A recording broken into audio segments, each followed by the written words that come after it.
คุณ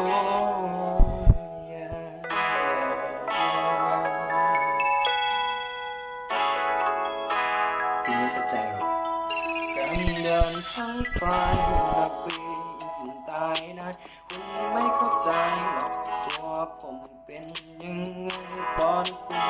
ทั้งใครตัวผมมันคงจะคลายใส่แล้วคุณไม่เข้าใจตัวผมยังไงดีถ้าคุณจะมีคนใหม่ก็บอกผมดีๆก็ได้คนคุยคุณมีมากมายนี่เข้าใจทุกอย่างหมดแล้วผมไม่ได้โง่แค่แกล้งโง่เป็นบางครั้งคราวเท่านั้นเอง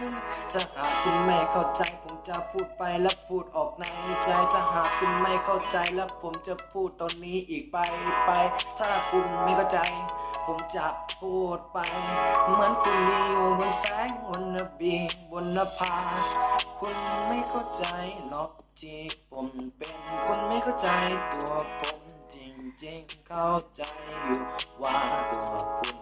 ก็คงจะดีสุดท้ายวันนบีส่องแสงบนนภา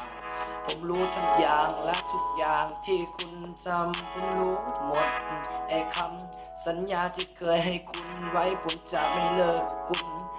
จะไม่เลิกบอกเลิกคุณและผมจะให้คุณบอกเลิกผมเท่านั้นเองผมรู้ทุกอย่างว่าคุณนั้นออกจากบ้านและตอนไหนเดินไปตรงไหนมีคนถ่ายรูปให้ทุกอย่างคุณไม่ต้องมาโกหกผมเลยเข้าใจทุกอย่างไม่ต้องบอกเลยคำบอกว่าลวงมันหลอกให้รักทำไมถึงถามวันหนึ่งจะนอกใจแล้วไปคุยกับคนคุยที่มากมายความรักที่วอดวายอย่างนี้ผมไม่โอเคนะตัวคุณถ้าหากว่าคุณเขาดีที่สุดและหากว่าเขานั้นดีที่สุดให้บอกเลยตอนนี้คุณเดินไปหาเขาเลยคุณไม่ใช่ผมและคุณไม่เข้าใจคุณไม่ใช่ผม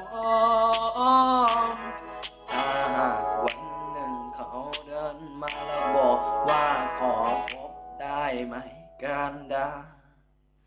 ไปเลย